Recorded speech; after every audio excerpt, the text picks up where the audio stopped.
It's over, gang. Frankly, it was over before it ever started. As Zelensky goes into full dictator mode, indefinitely suspending all elections in Ukraine, NBC News is reporting that U.S. and European officials are calling on Zelensky to end the war, negotiate a peace, which, of course, is going to require him to give up 20% of Ukraine that's already been officially annexed into Russia. Now, at the outset, we have to ask ourselves, what on earth was all of this for? These last several months of death and destruction, what on earth was all of it for? If you don't know, several months back, Israel's former Prime Minister, Naftali Bennett, claimed the United States and the UK actually blocked an agreement to end the war in Ukraine. It was a peace deal that was being brokered by President Erdogan of Turkey, and Zelensky looked like he was going to go along with it. And that, according to Colonel Douglas Macgregor's analysis, that's all Putin ever wanted in all of this. He moved his troops in to force Zelensky to the bargaining table so he would officially recognize neutrality on Ukraine with regard to NATO. But that agreement was reportedly crushed by then UK Prime Minister Boris Johnson. Boris personally flew out to Kiev to meet with Zelensky to convince him to drop all negotiations with Russia and work with NATO to ultimately overthrow the Putin regime. And here we are several months later, and what happened? Russian forces only ended up taking more Ukrainian territory and have since annexed 5 Ukrainian regions as a permanent part of the Russian Federation, with Ukraine only having hundreds of thousands of dead soldiers to show for it. Ukraine's much touted counteroffensive, it was all we were hearing about for months last spring. That offensive, which was launched at the beginning of June, was an abject disaster by all accounts. The Russian front lines in Ukraine are, again, according to Colonel Douglas Macgregor, the single most fortified areas on the planet. There is and there's never been any way for Ukraine's already radically depleted and spent forces to break through those lines. The casualties suffered by Ukrainian forces were catastrophic. It's so bad, you may have seen this. The average age of Ukrainian soldier right now is 43. Your average Ukrainian soldier is over 40 years old. What does that tell you? Well, we got glimmers of the inevitability of this over the last few months, back in August, after it was clear that the counteroffensive had failed miserably. A NATO official openly admitted that Ukraine would most likely have to cede territory to Russian forces if they were ever going to plausibly end up joining NATO. It was a rather shocking admission made by the chief of staff for NATO General Secretary Jens Stoltenberg, saying, quote, "I think that a solution could be for Ukraine to give up territory and then get NATO membership in return."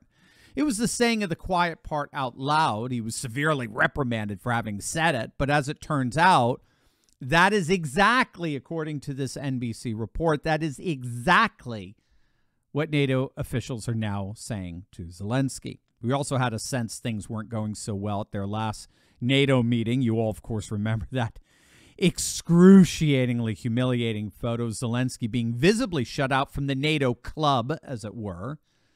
But with this latest admission by Stoltenberg's chief of staff, we can see why. It all makes sense. They were already talking about using NATO membership as a bargaining chip for an off-ramp, where Zelensky would be forced to surrender 20% of Ukraine for peace. And let's just say Zelensky is not taking this very well. You're not going to believe what this guy is doing in response. But first, gang, our good friend Mike Lindell needs your help. Mike is one of the strongest patriots working tirelessly for the America First and MAGA movements in this country, and also happens to be a very close friend to this channel, as you know. From election integrity to protecting American businesses, Mike really does it all. And now, as the cabal of deep state lawyers and election machine companies are trying to take Mike down with frivolous lawsuits, he needs your support more than ever. Mike recently said he was going to fight every lawsuit until he wins and will never settle out of court with people who help rig the election. So with this in mind, I want to remind you about the incredible MyPillow deals Mike is offering with my promo code Turley.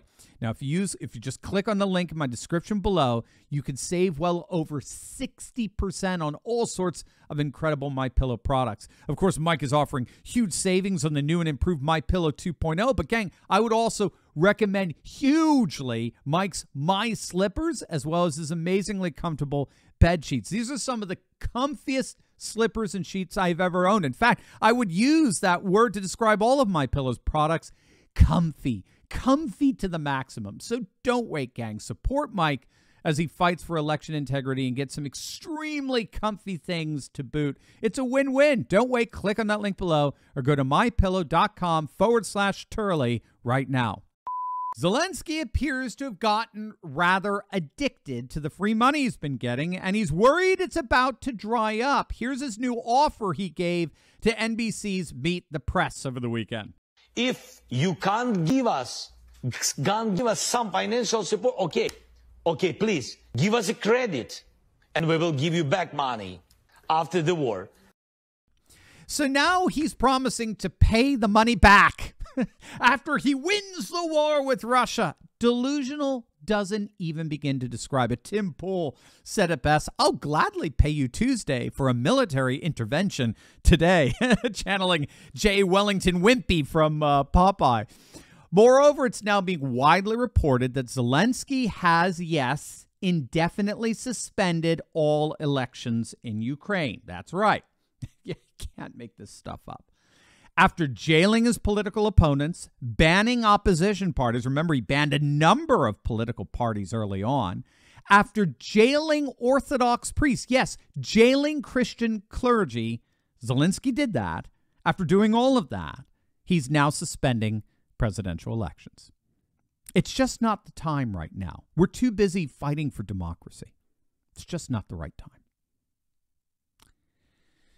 Now, I have to say, I know that for a lot of you, the position I took on this Russian-Ukraine conflict early on was not the one you may have been expecting, right? It seemed right after Russia launched their SMO, the Special Military Operation, on February 24th, 2022, it seemed as if the whole of the conservative media complex interpreted those actions as that of a vain despot desperately trying to reassemble the glories of the old Soviet Union. And poor little Ukraine was just, democratic Ukraine was just caught in the tyrannical aspirations. We, however, on this channel interpreted this conflict very differently. We followed the lead of scholars like John Mearsheimer of the University of Chicago, George Kennan of Harvard University, the author of Containment Theory during the Soviet period, and a number of other scholars, all of whom have warned for over a decade that NATO's incessant and stubborn eastward expansion was going to erupt into a full-blown conflict with Russia. And it appears more and more to be the case that NATO knew that. And they wanted to use Ukraine as a sacrificial lamb to bring about what they thought would be the downfall of the Putin regime. And why? Because the Putin regime and his project of civilizational renewal, not just for Russia, but throughout the world, was the single biggest obstacle to globalist expansion.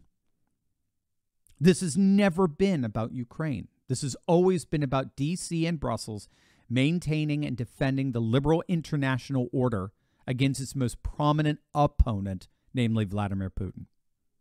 That has been the consistent position of this channel since February of 2022. And I've argued for these last several months that the hopes of regime change in Russia are absolutely foolhardy and futile.